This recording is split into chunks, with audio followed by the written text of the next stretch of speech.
Hello everybody, Andrew here, and welcome back to Cinderella Phenomenon. Sorry for how the last video kind of just got cut off. Like I said at the ending there, when I edited in, some things happened, and I had to go, and I just couldn't record more that day, so yeah.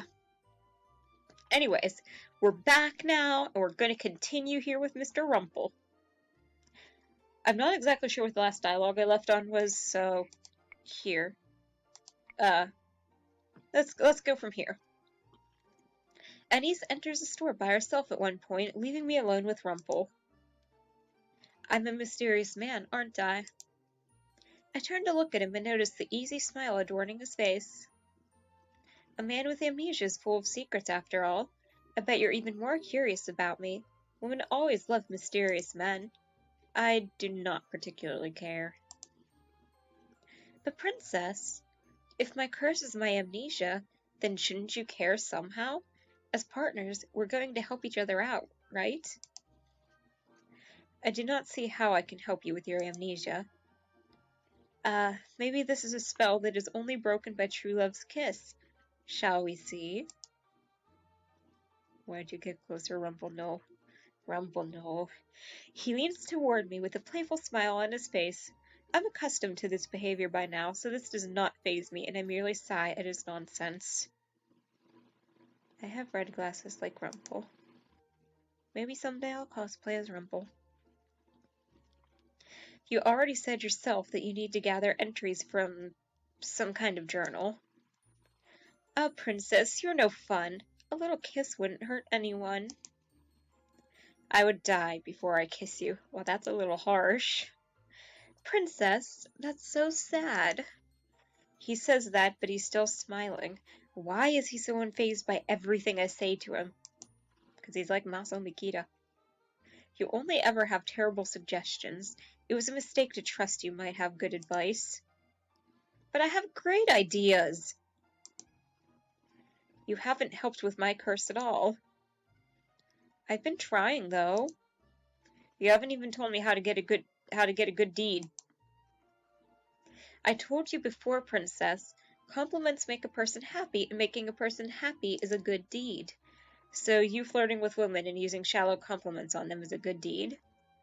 Well, on the surface, the compliments may seem shallow, but if you swim a little deeper, complimenting people cannot be a good deed. But making them happy is. All you have to do is listen to people, sympathize with them, maybe get to know them, and you can make them happy by doing even small things for them. Women enjoy the compliments, Princess. Besides, how could I see such beauties and not compliment them? It would be a disservice. You give compliments to people you do not even care about. Princess. Rumpel's voice trails off as he stares past me. His smile falters for a few moments, and a look of confusion ripples his features. I turn to follow his gaze and see a small boy staring at us. He is shyly hiding behind some kind of notebook. Well, there's that seriousness again. It was the same thing that happened when he added something to the list for parfait. Then suddenly the expression changes into Rumpel's usual bright smile. Hello there. Would you like to come and speak with us, young sir? Oh, God, okay, that's strictly the entire screen. You don't remember me, sir? Oh, do I know you? I used to come by your clinic. You saved me before. Clinic? The boy draws closer to us, still hiding shyly behind his notebook. I'm sorry, little sir. I'm afraid that my memories are a bit scrambled right now. I can't even remember my own name.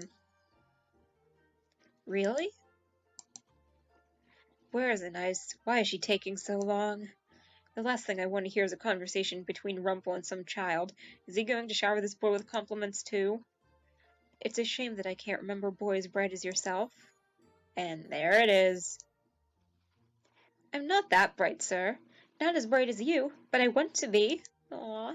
He holds up his notebook, which has a small name scribbled in the corner. The words, My Dreams, are written on the front cover in cursive letters. What's this? I want to be just like you when I grow up, so I started a book of dreams just like my mom told me to. She said I could become a doctor too, so long as I tried my best. A doctor? You forgot that you were a doctor, sir? Oh, well, Rumpel? A doctor? The boy continues to hold the book, and finally, Rumpel takes it and flips it open to the front page. Rumpel's holding the book close to his face so I cannot see it. I rise to the tips of my toes and attempt to look over his shoulder. At first, Rumpel does not notice me as he stares at the page. Then belatedly he realizes I am there and lowers the book so that I can read too. I lean so close to him our shoulders brush. My eyes scan over the page quickly. The handwriting is crude, barely readable actually, but I can still make out the gist of it. Rumpel slowly reads the words aloud. When I'm older, I want to be exactly like the kind doctor that saved me when I had no one else to go to. Aww. The boy's face flushes and Rumpel reads his words aloud before his curious gaze lands on me. I don't remember you. I look at the boy, irritated. Are you the doctor's wife? Welp. Rumpel suddenly looks up, eyes wide. He looks down at the boy, then at me, his face suddenly solemn. I'm surprised by the words that leave his mouth next. Yes, she is. Well. He takes my hand in his and looks down at me, an almost sad look on his face. What's wrong with him?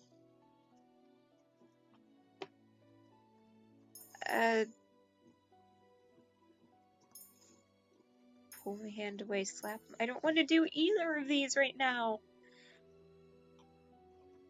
I want to be nice to Rumpel right now. And so far, slapping him just kind of seems to amuse him, but... I don't want to slap him right now. Pull my hand away. He has such a strange look on his face. Slowly, I try to pull my hand away, but Rumpel holds tightly to it. The sadness in his eyes becomes intense anxiety, and I see something like fear dancing in his eyes. You really think it was my fault? What? Sir? Rumpel squeezes my hand a little too tightly. He looks at me desperately. I'm sorry. I'm so sorry. What? Let me go. I finally manage to pry my hand free. Rumpel looks at me for a few moments, almost bewildered. Then his eyes suddenly widen. He looks back at the journal, then at me. Oh, I think I blanked out. I'm sorry, Princess. All at once, the sheepish smile breaks into something cheerful again. He's still smiling at me, even though I was so curt with him. Rumpel is so confusing. The boy looks bewildered. I didn't see a little sign thingy, so I guess just pulling my hand away wasn't the right answer. I guess I was supposed to slap him. The boy looks bewildered. Don't worry about that, little sir. This one here is a feisty thing. I deserved whatever she just did. So she's not your wife, sir? Rumpel looks a little surprised, and then he laughs. Unfortunately, no. The beautiful lady here is not my wife. Rumpel absently rubs at the back of his neck as he looks up at the sky. I'm not entirely sure of what just happened, but it seems like I've recovered something very important today. Or the beginnings of something important. Something important? Is he talking about a memory? He hands the book back to the boy, then he leans down and sets a hand on the boy's head. A bell chimes behind us as a nurse comes out of the store, carrying a bag filled with what I assume are herbs and medicines. The boy once again cowers behind his book. Oh, who's this? The wonderful little sir that helped me regain a very important memory. An important memory? Rumpel stands, looking triumphant. I, my good lady, am a doctor. Oh, really? Truly. Rumpel turns back to the boy, who asks a few more questions. He even asks the boy his name, but much to my surprise, the boy shakes his head. I'm sure you told me your name, but I don't remember it. It is like my curse. No one remembers me being a princess, and no one remembers Rumpel's true name. Rumpel thanks the boy again many times over and even buys him a few pieces of candy. The boy's eyes are practically glowing with excitement and he does not stop smiling. After we see him off and start to head back to the tavern, I begin to contemplate. I'm curious about something. Oh? You said that you needed to fill your journal with memories in order to get them back, but the journal you just read wasn't yours. It appears not. It seems that the 3 entries that trigger my memories just need to be written by people I know. Reading them triggers a memory, and then the full entry probably appears in my journal. I ought to check it when I get back. I see. But even without looking into the entry, a memory came into your mind? Rumpel gives a short, distracted nod. It's not complete, so I'm hoping that something really has appeared in my journal. It feels like it must, considering I remembered something so important. Do you remember anything else at all? The young man that we just met. I believe that he used to come watch me work before. I knew him. He used to look up to me. He was a sweet child. The memory's foggy, but yes, I believe something did happen to him. He became ill. The details of how I saved him must be in the journal. Even though this does not pertain to my curse, I'm curious what his journal might say. I can't remember fully, but the memory feels sad somehow.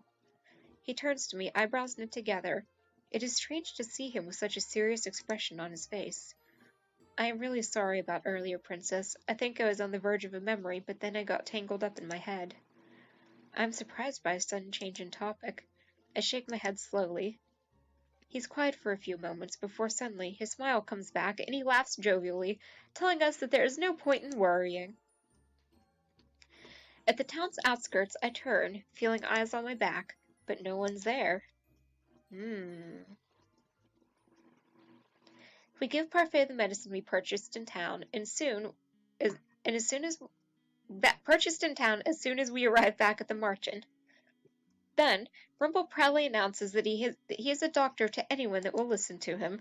Everyone seems happy for him, save for the Marchen patrons that find Rumpel annoying, who are mostly men. Afterwards, Rumpel asks Anise if he might be able to take over the medications for Parfait, if only because Anise is busier than him. Rumpel hasn't been in the Marchen long, and yet he's already found something to help break his curse. And then there's me. I do not think anyone will be able to help me. At the end of the night, when I finally have time to myself, I return to my room to rest. The next day, I am sent right back to my chores. Rumpel's nowhere to be seen in the morning, and Anise says it's because he's tending to Parfait. He appears later in the afternoon, still full of smiles and silly flattery as he goes back to serving. How does he have so much energy?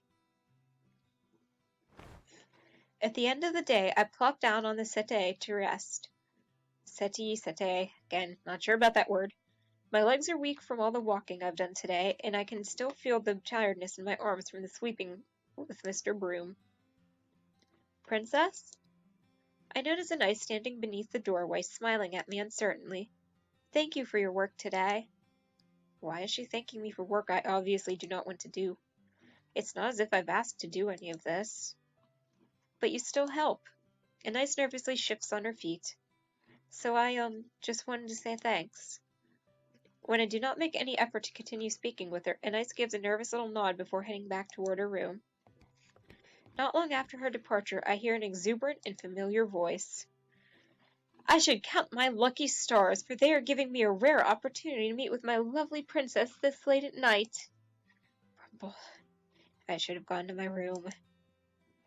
Rumpel stops before me, winking. The moonlight on your face makes your beautiful eyes sparkle like the most precious gold, Princess. I'm not in the mood for your flattery. But, Princess, flattery is just a compilation of compliments. Everyone loves compliments. I do not care for your compliments. Or Lady Anice's thanks, either. He heard that. You should learn to let people spoil you. I stare at him. That is the last thing I had ever expected anyone to say. Shit. My whole life I have been called spoiled and rotten. The Ice Princess. Even Delore and Parfait want me to do these good deeds because they think I am incapable of goodness. I clenched my fists and continued to stare at him, not understanding the swell of emotion inside of me.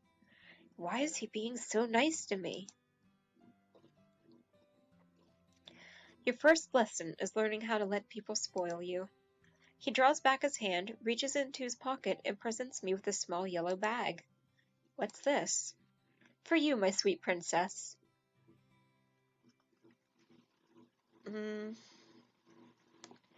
Accept, don't accept. I feel like I want to accept the gift. I'm not used to receiving gifts out of the blue. What a shame. I would give you so many gifts if I could, princess. Why? Because people are moved by gifts when they come from the heart. I take the small bag from Rumpel's hand and look at it for a few moments. Besides, this is both a thank you and an apology gift. A thank you for accepting me as your partner, and an apology for my behavior yesterday. I don't remember what I did, but both you and the boy seemed frightened. Aw, ain't that cute. I look down at the little bag. I open it up, and inside is a little white chocolate piece fashioned into the shape of a flower. Aw. A lily. It's not much, but you absolutely must accept it, princess. Otherwise, my guilt would drown me in dark shadows of sorrow for the rest of time. Lilies are my favorite flower. They say you give a white lily to someone you enjoy spending time with. Oh, and in floral language, they also stand for purity and majesty. He winks at me. Perfect for you, princess. Why? Why what? Why would you give this to me? No matter what you say about doing nice things for people, I don't see how that applies to me. And why would you thank me for being your partner? I did not even want to be your partner at first. But you do now? I am unable to withhold my surprise. Rumpel raises an eyebrow, then sighs. Princess, you don't trust compliments, do you? Mother always told me that people were two-sided. What they say and that they'd say.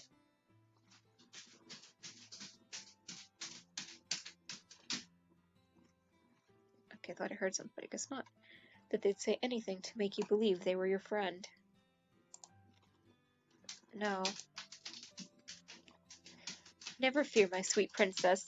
I'll make sure to compliment you until you learn to accept them. But no buts. I derive my happiness from making ladies like yourself happy. The compliments may seem strange to you, but don't worry. You'll see it in time. See what? The connections between people. You assume I'm just a flirt, but I get to know an awful lot about people. It's the reason I can guess so much about you. What could Rumpel possibly know about me? So what do you think? Are you more attracted to me now because of my mysterious aura, or my doctorly sophistication? Rumpel. He leans closer to me, his eyes sparkling. I could be your own personal doctor. Okay. I will slap you if you touch me again. Rumpel pulls back and raises both of his hands in surrender, but the smile does not leave his face. You really are hopeless, aren't you? Do you think so? I thought the events from today might have proven otherwise. Oh, speaking of which, I read over my journal earlier. His expression becomes oddly solemn.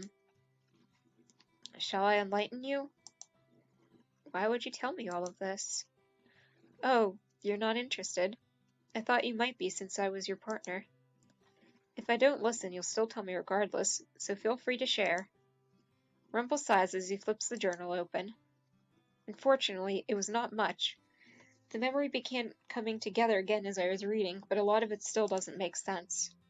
I glanced down at the entry he has stopped at. Look at the bottom of the page, princess. I follow his gaze to the bottom of the page and pause, noticing a conspicuous gap. There's no signature, and I always sign the end of every entry I write. I wonder if that might be the final piece of the puzzle. The final piece of your curse? If my name refuses to show up in the book, it may very well be the final memory I need to regain. You believe this is You believe that the signature will be what gives you your true name? What gives you your true name, then? I have a feeling that might be the case. It was the first thing I noticed when the entry appeared. That would explain why the boy in town didn't know my name either. And there's something else. Something else that's missing? The journal entry is cryptic at best, vague, almost like an incomplete puzzle piece. I stare at him, not understanding. Slowly, Rumpel begins to explain. It says here that the boy's family rushed him to my clinic. He had a terminal illness that I could not cure. He was at death's door and I couldn't save him. But he's still alive, isn't he? He even said you saved him. Yes, there is a resolution in the journal, but it's not very helpful. I glance down at the journal entry as Rumpel continues to speak. I refused to give up. I knew that there had to be a way to save that boy. I never gave up on my patients. In the journal entry, I describe someone who came to help me save the boy. He lifts the book and points to the words, reading them aloud. I met her for the first time tonight. She told me she had some way to help the boy, so we struck a deal. I hope I do not come to regret this. He snaps the journal shut, startling me. He sighs as he runs a hand through his hair. That's it. Someone helped me somehow, and I made a deal. I'm assuming this is related to my curse, but I can't say how. Why did you write so vaguely? I wish I could ask my past self the same question. So in the end, you're still not sure when you were cursed. Rumpel pauses, then shakes his head. I believe it started here. Not the curse, but the events that led to it. There's a reason this is the first memory to be triggered. It's important. For a few moments, the two of us are quiet. Rumpel's curse is a mystery, not because he's hiding it like Karma is, but because he does not understand it himself. After a few moments, Rumpel begins to laugh, breaking the silence. I look at him, startled. What's so funny? Oh, it's not funny. It's just... This is all very mysterious, isn't it?